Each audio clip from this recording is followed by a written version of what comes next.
I'm going to make a start with this week's tea and training, which is a focus on our experience falconry. First of all, let me introduce myself for anybody that hasn't met me before. I'm Gemma. I'm one of the countryside connoisseurs, and today, unfortunately, you have me instead of Sam. But we're very excited for this week because, as you I'm sure, we have a special guest joining us today. And first of all, that is, of course, that's Dave, who is our partner, our falconer. So he arranges all of our experiences for us when it comes to falconry. But you will see what's really exciting is that we actually have a very special guest with us, who is Betty. And she is a raven. She is one of the birds of prey that Dave has, and that you would see on one of your typical falconry experiences. So what we will do is, obviously today there's quite a focus on Dave talking through his experiences and his birds. So I'm going to keep it nice and short and sweet at the beginning, and just give you a quick introduction into the history of falconry.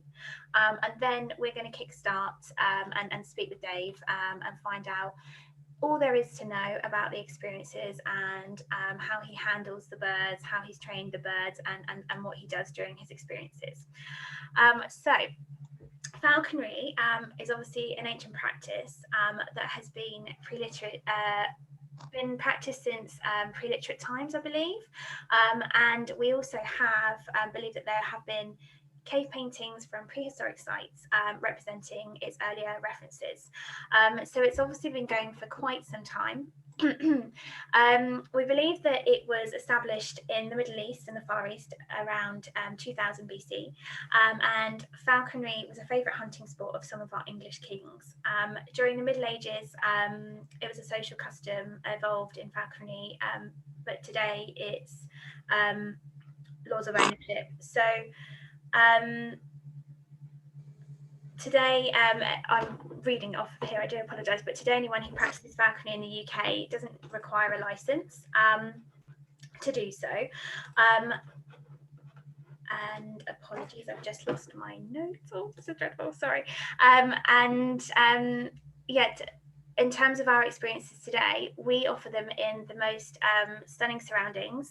So it's either that your guests will be able to take them on their experiences on one of our fabulous local estates, or perhaps one of the country houses that we work with. Alternatively, we can arrange them also in the countryside house hotels.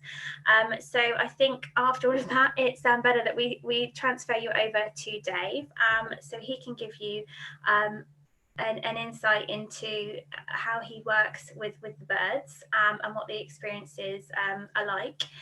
Dave has 20 years of experience working with British birds of prey, and his business is a family-owned and family-run business. He offers the close up and personal hands-on encounters with the birds of prey. And Dave, let me introduce you, and I think at this point it's over to you to talk a little bit more into detail about how you got into the sport and to introduce your birds of prey. Fantastic. Good evening, good morning, good afternoon, wherever you are in the world. Welcome to a dark and dreary South Oxfordshire evening. I would take you around the birds and show you some of the birds, but obviously lighting is a bit farcical at the moment. We can't really see the birds because of the dark, but we have a bird here. And I started in falconry probably when I was about 12 years old. At the time, we were allowed to take birds of prey from the wild without a license, which is now completely illegal. And I've sort of extended on for that. I had a few years working with lions and tigers on a travelling circus. And excuse me, what are you doing? As you can see, we've got Betty. Do you mind? She's trying to get into the frame shot, look. She's all puffed up. And so while she's distracting me, before we go any further, this is Betty, by the way. And she's a 6-year-old raven, and I've had and trained her since she was literally 10 days old. So according to her, she's actually courting me at the moment. According to her, I am mum and dad. The way what? Eh? What are you doing? There we go. Look at the camera. That's better. I know. She's always butting in. Oh, dare I say, typical woman. Shush, eh? But no. So Betty here, she's a raven. She's not actually a bird of prey. She's a corvid. She's part of the corvid family. and she's my oddity, should I say. A lot of people use eagles and vultures as oddities, or the big birds. And I personally feel in the south of England, there's nowhere realistically you could do an eagle justice. So I use a raven. And the amount of attention that Betty gets wherever we go, whether in shows, doing our experiences, corporate events, we're at the houses, is unbelievable. Because, no, leave that alone. Is because everyone automatically thinks you'll only find a raven at the Tower of London. And realistically, there's over 15,000 wild ravens in Britain. Everywhere you go, you stop butting in. I know. Excuse her. You've got to excuse her. She gets one of these rude moments, don't you? Wherever you go in Britain, you will see a raven, and obviously sort of throughout Europe and the States. And if you go across to Africa and Asia, you've got the white-backed ravens, the white-shouldered ravens. But Betty here is what we call Corax. She is the biggest of the raven family. She's one of the birds we use on the experiences, and what we tend to do with the experiences when we've got their various country houses around the local area, we do handling and flying sessions. And what we do to start these sessions off with is a low down. It's more health and safety. Shush. Do you want to take over? Would you like to take over, Betty? No. So it's more sort of health and safety, just a sort of life instruction, how to hold a bird, not to stroke the bird, because of what you can remember, these birds eat meat. Potentially your hand would be the softest, tenderest piece of meat these birds would eat. But not to worry, because we do supply gloves. And as long as everyone listens to what I'm telling them, they're absolutely fine. So we bring a selection of hawks, falcons, owls, and obviously Betty tends to come along. What are you doing? And she keeps, I'm sorry, I'm new to this Zoom thing. So all I can see every so often is Betty putting her head in front of me on the picture. So this is all new technology for me. I can train and fly any bird you want me to, but technology is out the window. So what we tend to do, we'll go through, explain how to hold the birds, how to handle the birds, what we do and what we don't do with the birds. And then obviously I take a selection, normally about 6 to 7 birds with me. And like I said, Betty's always with us. We'd have a couple of owls, a hawk, a falcon. And what we do, we go through the handling to start with. And we'd handle anything from the merlin, which is Britain's smallest falcon.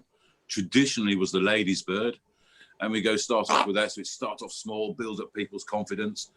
And then, excuse me, and then we go on to the owls. Everyone likes a barn owl.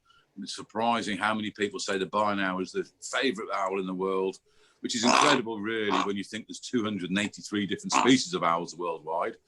And I was brought up, you can only have a favourite if you've seen everything else. And if you haven't seen the other 282 owls, how can it be your favourite? But that's me just being pedantic.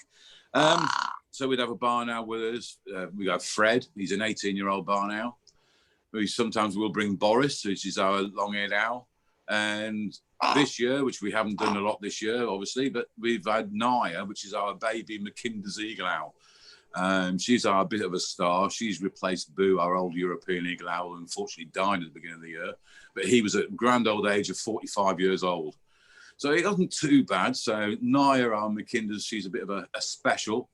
They're quite a rare bird. And the British Owl Society asked me to sponsor the breed or to promote the breed, because they're quite rare in the wild. And I've just got my screen's just gone blank. I don't know if that's what's. Oh no, here we go. That's okay. You're good.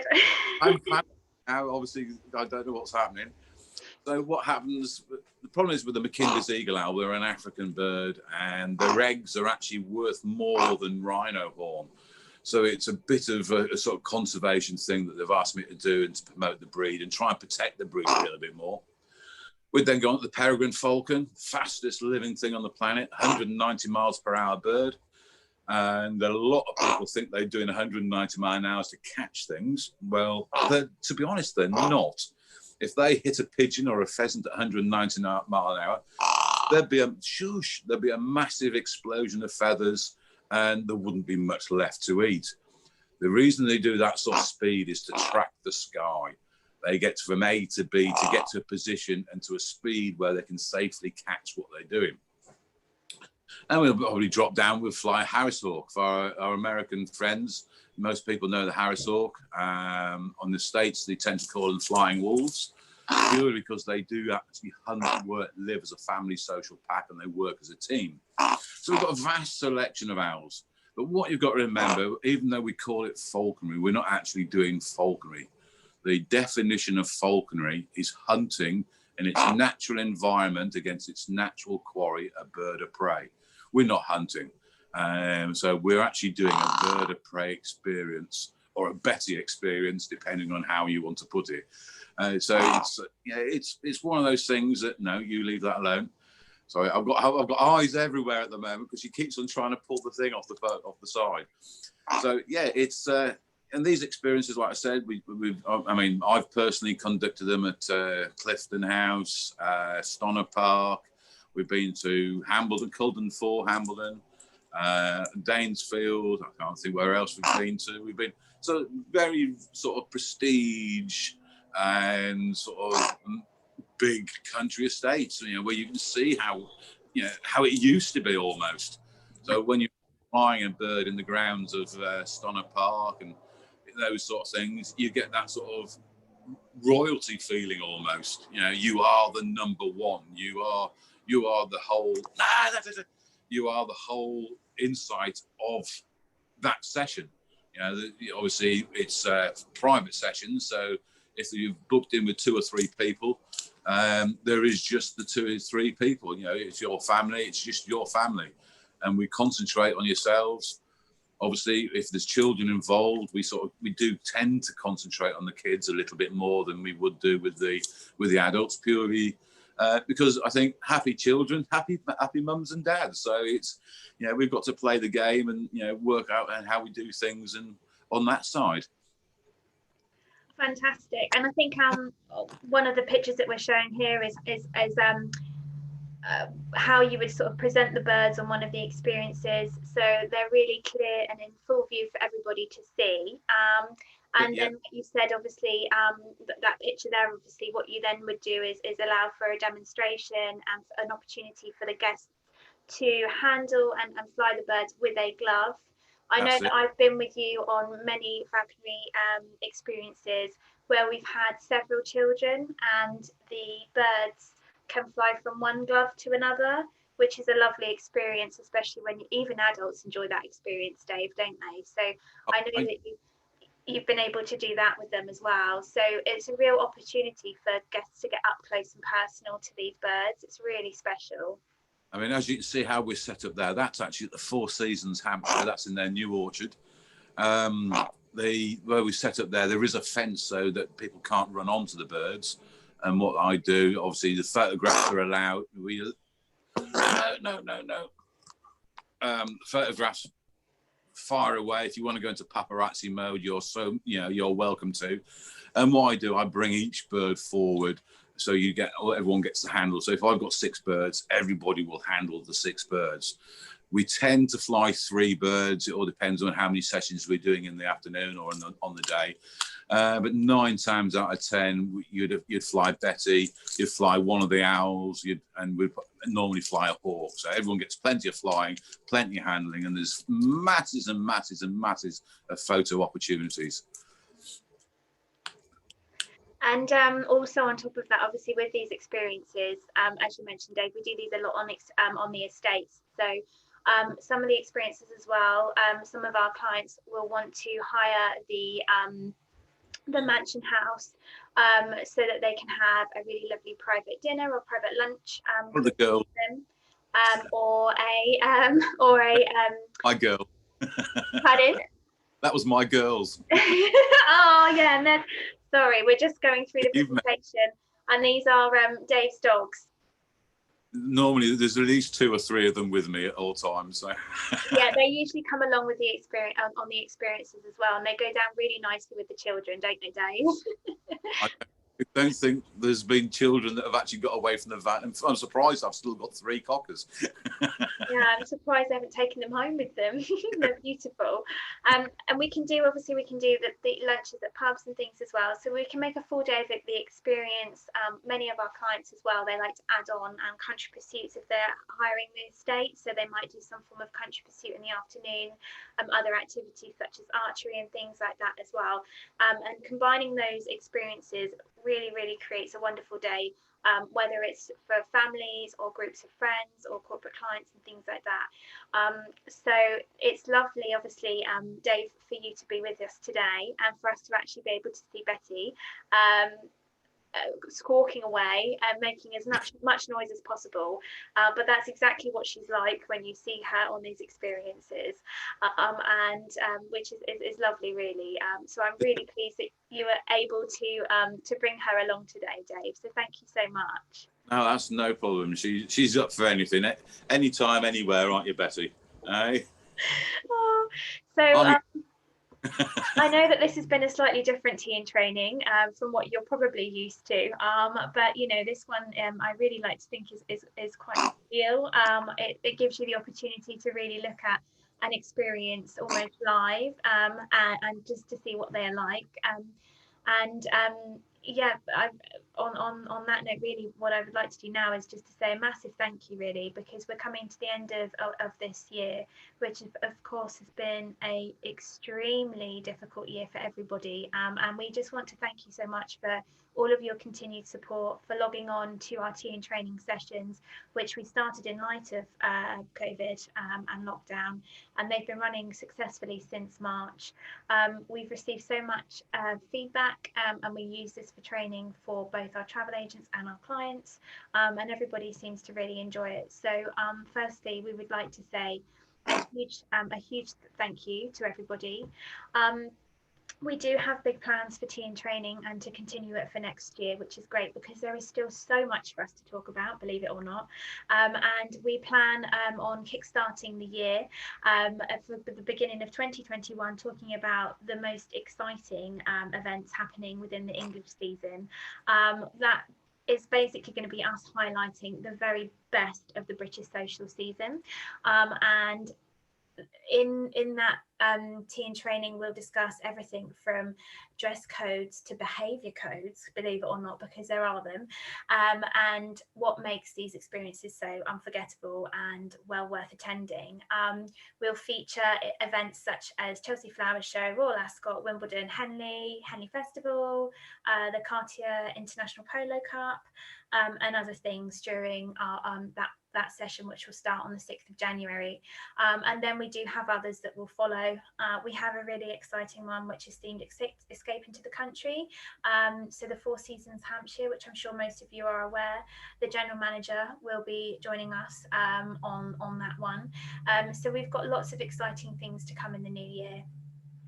Lastly, obviously, myself and the team at Humphreys would just like to take this moment to give you a huge thank you again, and also really, we've used this time, like I said, to reflect and trying to develop our experiences as much as we possibly can, and we're really looking forward to hopefully being able to work with you guys in the new year and to produce these experiences for your clients. I think that's everything that we have really to say, and we wish you a fabulous Christmas and a new year. We hope that you manage to see family and friends where you can in a safe environment, and thank you so much today for your time. That's no problem at all. It's been a pleasure. I've learned something new today. I fancy that. We all have. Thank you so much. Thanks, Ginger. Thanks, Anna. Thanks, Brian. Thanks, JP. Thanks you for attending. Thank you.